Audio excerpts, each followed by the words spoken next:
For this weekend's shipwreck video, we'll be doing two things. The first is sticking with wrecks in shallow water like Milwaukee last weekend. And the second, we'll be doing another compilation, this time of what I call the wrecks you could have walked on. Emphasis on could have, admittedly. One of them is almost certainly far too dangerous for that now, while the other has been off limits for years. Those two wrecks are, respectively, USS Corey and HMVS Cerberus. The former is an old Clemson-class destroyer that was abandoned partway through scrapping up a California river, while the other is an Australian, Victorian to be specific, monitor. These two wrecks were abandoned on opposite sides of the Pacific, though their stories are actually surprisingly similar. Both were partially scrapped. Both were towed out of the way to be used as breakwaters. Well, at least some sources say that Corey was used that way. And of course, both of the wrecks have been left in place for nearly a century. These two ships were even abandoned at a similar time. 1924 for Cerberus and somewhere between 1930 and 1939 for Corey. It's interesting, I think, how many similarities there are between these wrecks. Thus, we have this compilation of the two videos. I could have gone a step further and included something like Tirpitz or Murmansk, I suppose. They were also sunk in shallow water. However, those were both eventually scrapped, whereas Corry and Cerberus are still in place, silently falling apart. And if you're wondering why I chose to do this video, it's because this week was exhausting and stressful. And the other two videos I did alongside this one ended up a fair bit longer than expected. Anyway, grouching aside, we'll start things off today with Corey. This destroyer had a short and uneventful life before being sold for scrap. What makes her special is that the scrapping wasn't completed. Much of the ship was stripped, and then she was towed up a Californian river and mostly forgotten. Corey is still there to this day, making her one of only two four-stacker destroyers still technically above water, at least that I'm aware of. I covered the other one, USS Thompson, some time back, and I covered both of their wrecks, if briefly, in one of my first shipwreck videos. This time I'll be focusing on Corey and looking at her wreck in more detail, because I find it an interesting comparison in light of Etzel's discovery. However, before we get there, a brief detour to how Corey ended up abandoned up a Californian river. USS Corey was launched on March 28, 1921, by Bethlehem Shipbuilding in San Francisco, one of many four-stacker destroyers. As a result, many of these ships were put into reserve almost immediately after completion. The ships that remained were used hard before being replaced by a like-new ship from the reserve fleet. Corey would be an example of used hard and then discarded, on top of being built with Yarrow boilers, which apparently wore out quicker on these ships. Either way, Corey was commissioned on May 25, 1921, and she would be out of service less than a decade later, on April 24, 1930. Her service had mostly been spent on underwater surveys, training, and acting as a presidential escort. With the end of that service, however, Corey was subjected to the scrapper's torch. The destroyer was disarmed and towed to the Mare Island Naval Shipyard, where her hulk was torn down with most of the superstructure removed, along with the machinery and a good portion of the forward hull. However, for some reason, this wasn't completed. I've never been able to find out the exact reason. I've seen reference to the ship being used as a breakwater, but I can't be certain. If anyone knows for sure, by all means toss it in the comments. Regardless, Corey was abandoned at some point in the early 1930s. The hulk was towed up the Napa River and left in place. Near as I can tell, she was completely forgotten about. Certainly no one bothered to go up there and scrap the rest of the wreck. Corey has just sat silently in place for nearly a century. I haven't found exactly when she was towed up there, and the earliest pictures date to 1939. I doubt she was sitting at Mare Island for nearly a decade, although I can't rule it out. Regardless of the exact date, it doesn't really change much. Even if it was 1939, Corey has been sitting up there for 85 years, up to potentially over 90 years if you assume it was closer to 1930. Bearing that in mind, her condition is actually remarkable. Don't get me wrong, this is a wreck, and she's falling apart. But Corey is in better shape than her sister, USS Thompson, and she's still recognizable as a destroyer even after nearly a century of rusting away. That said, let's start with the earlier pictures, beginning here with the cut-up bow in 1939. The number 334 is still visible, even if it's been cut in half. This does, I suppose, support the idea she was towed there in 1939, although the paint might have just lasted long enough to still be there when this was taken. Leaving that aside, this picture shows where the bow was cut up. This will become more apparent later, but without the hull number. For now we can move up and onto the wreck itself. You can see the part that was cut open here, along with where they removed the boilers here. I believe the structure ahead of that is the remnants of the searchlight platform. As for the round bit, front and center, I think that's where the torpedo tubes were mounted. The next picture, meanwhile, returns to the waterline. You can already see the river water doing its work from the discoloration on the hull. That would be green algae, which you can see better in later color photos. For now, the more notable thing is the visitor sticking his head through the porthole. I guess if you needed more evidence the Navy didn't care about Corey, well, there it is. You can also see that bit of superstructure and the apparent torpedo mount base. I think the next picture is more interesting, personally, because it's an interior shot.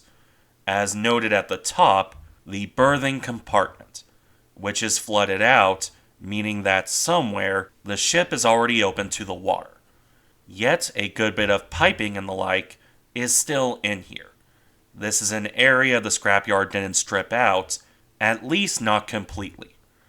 That said, the paint on the wall is flaking pretty badly, and it looks like there's a water line here, which would indicate a high tide mark.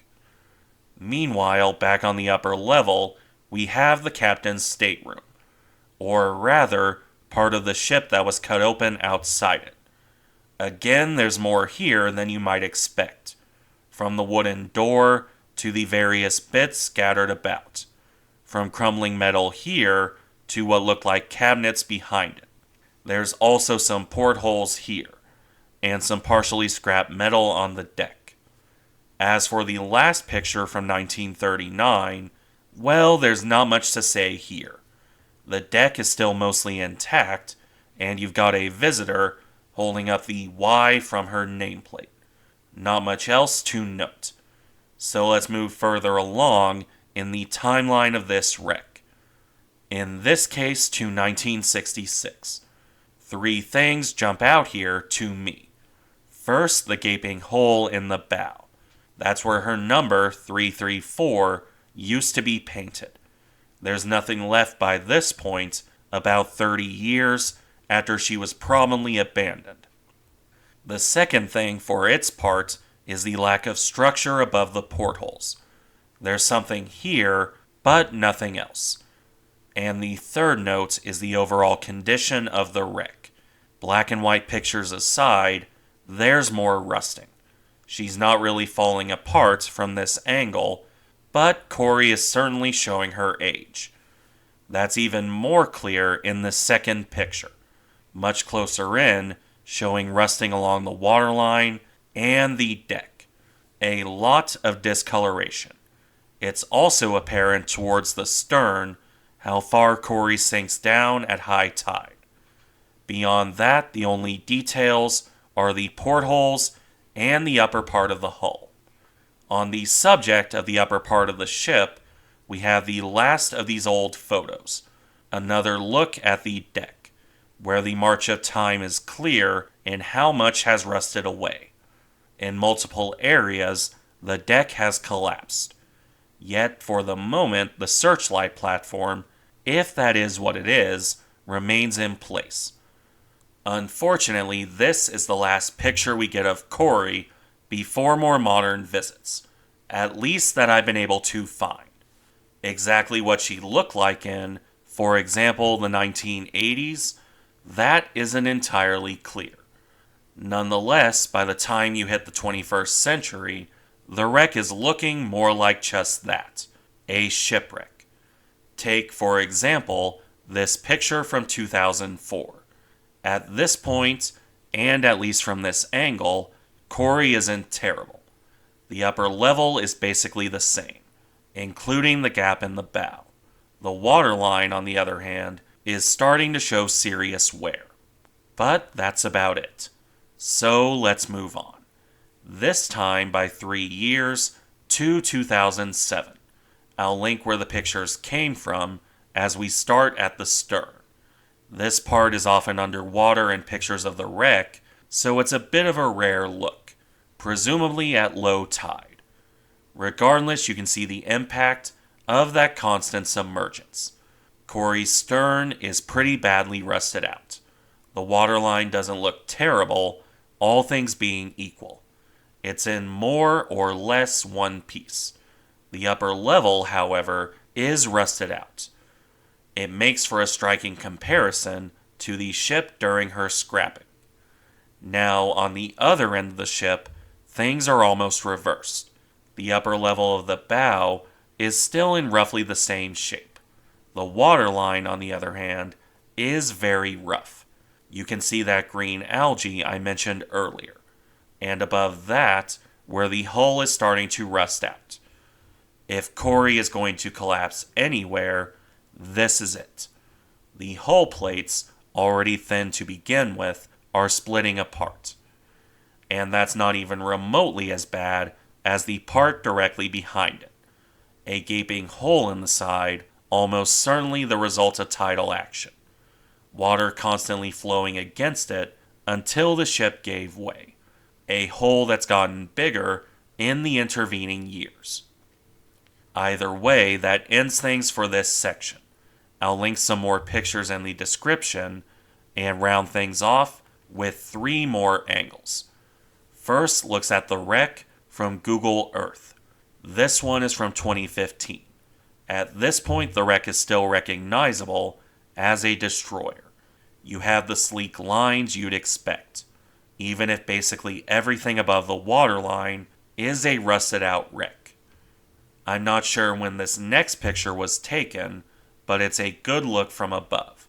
This doesn't seem to be from Google Earth, looking more like a picture from a helicopter. Still, it fits in this section, and shows a more intact Corey, which leans me towards sometime before 2015. Most notably, the side by the river is more intact, and there's more of the deck in general still left in place. This third picture, on the other hand, is from 2020. Corey is falling apart. You'd expect that, of course. However, it's still very notable. The stern deck is pretty much completely gone, as is the bow. Yet you can still see a good portion of the deck. The part by shore still extends out until you get to roughly where the bridge should have been. From this, it's impressive how intact Corey still is. A wreck, but not as bad as you'd expect after over 80 years. In any event, we've reached the end of the video, with a view from directly astern showing the steady rusting of that area.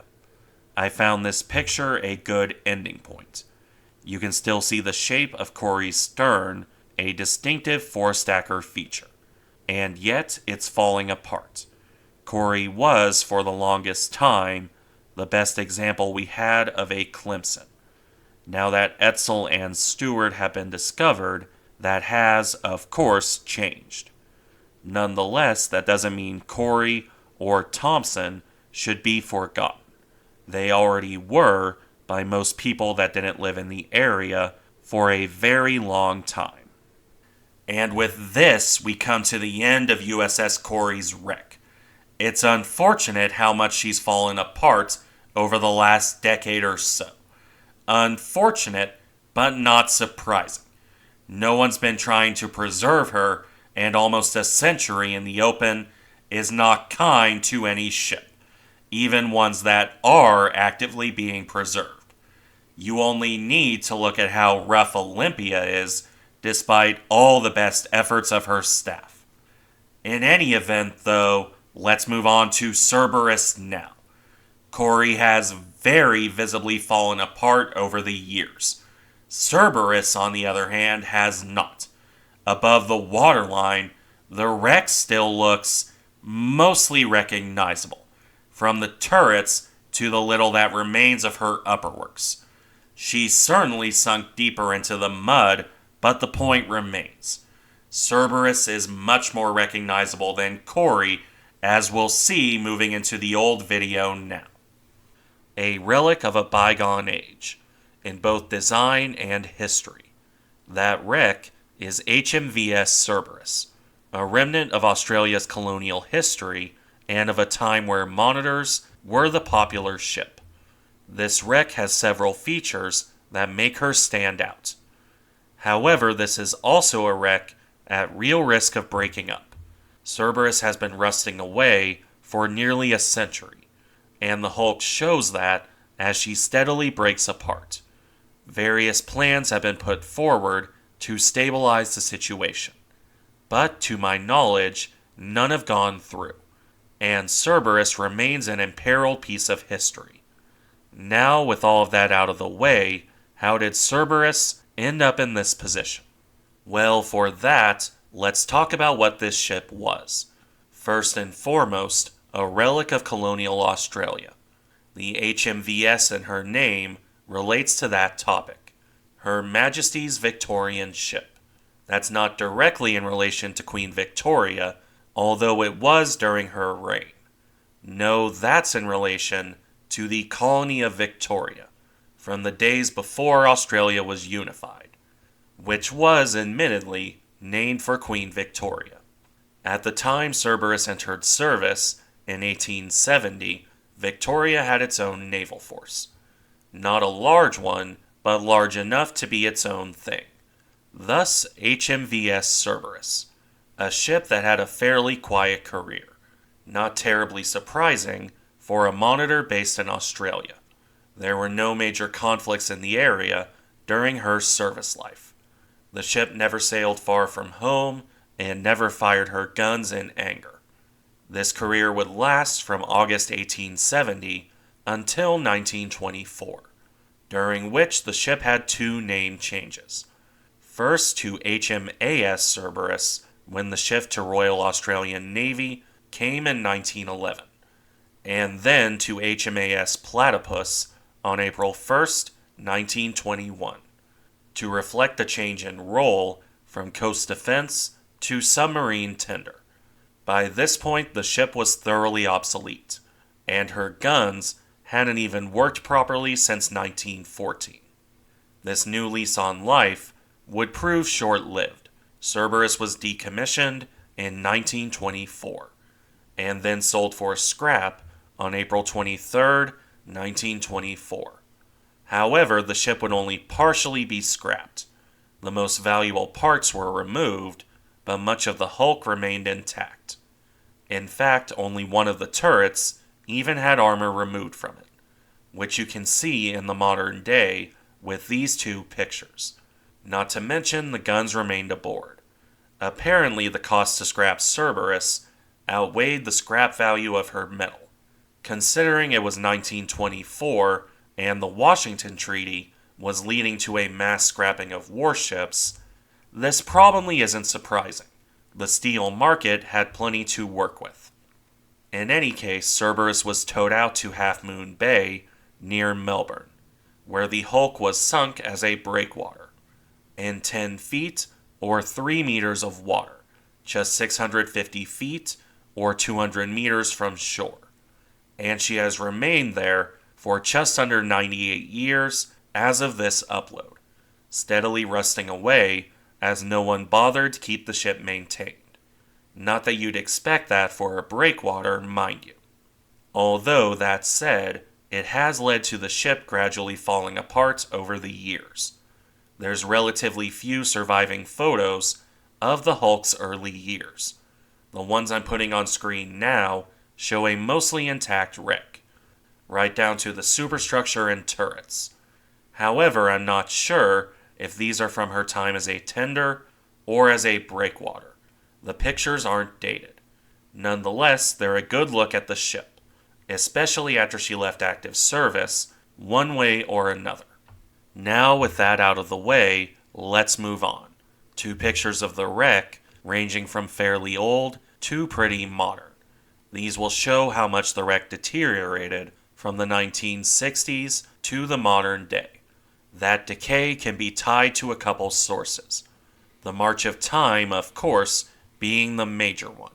Time and the effect of tides and weather, with the other factor being human impact.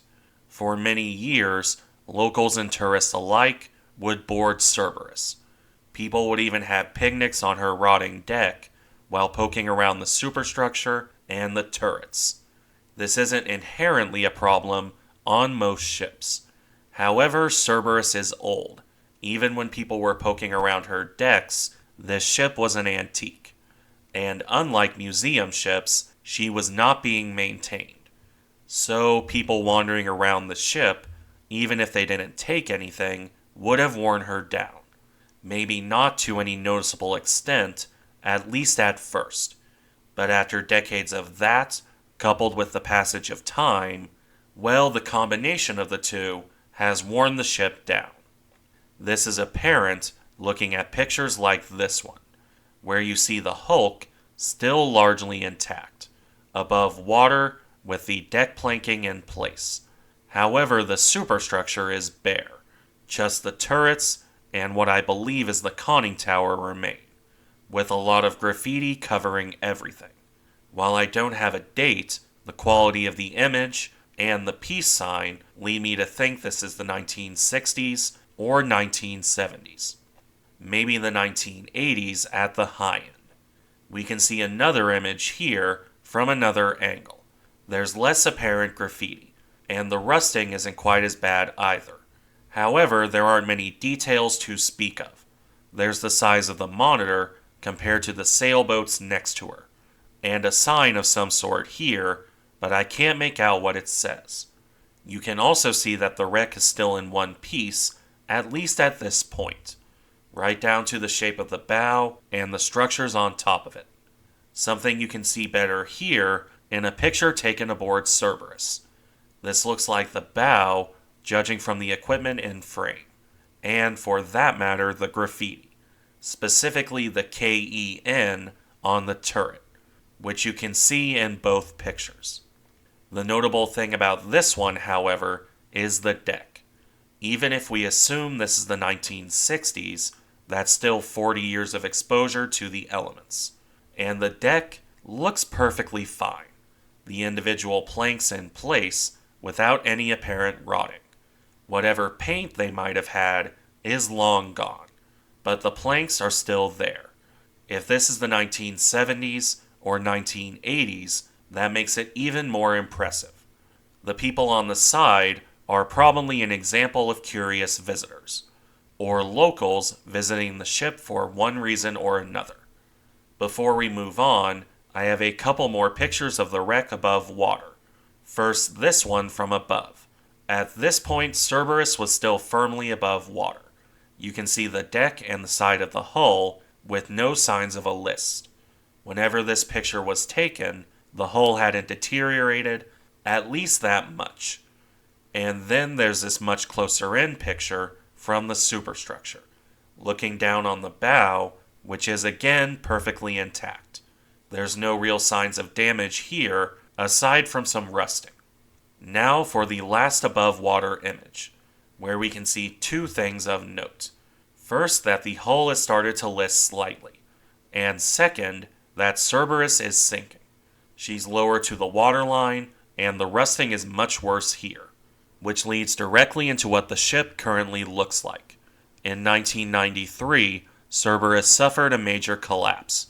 Her hull frames and deck supports began to give out after all that time in the water, leaving only deck frames keeping the deck and superstructure from caving in completely.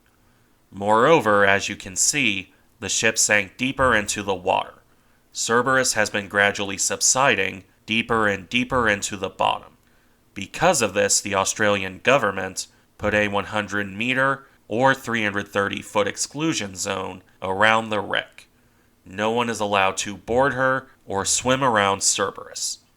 A body was found aboard the wreck in 2010, further reinforcing that decision.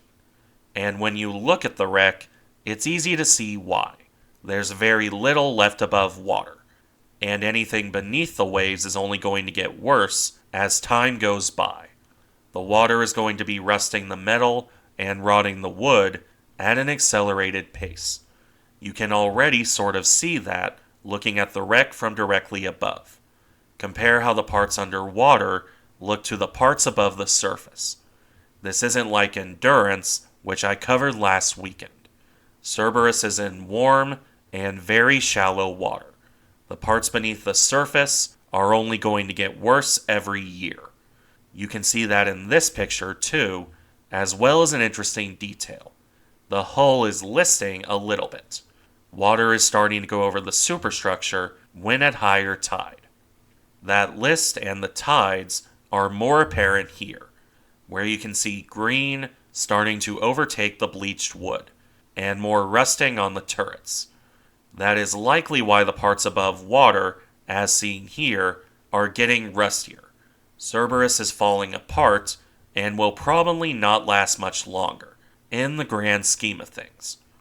Despite various proposals being put forward to try and preserve the wreck. Although the one proposal to fix things by filling the wreck with concrete, well, I'd be fine with that one not being pursued. In any event, that brings us to the last set of pictures. As part of the effort to save the Hulk, the guns were removed in the early 2000s. They were coated in preservative and left on the seabed next to the wreck.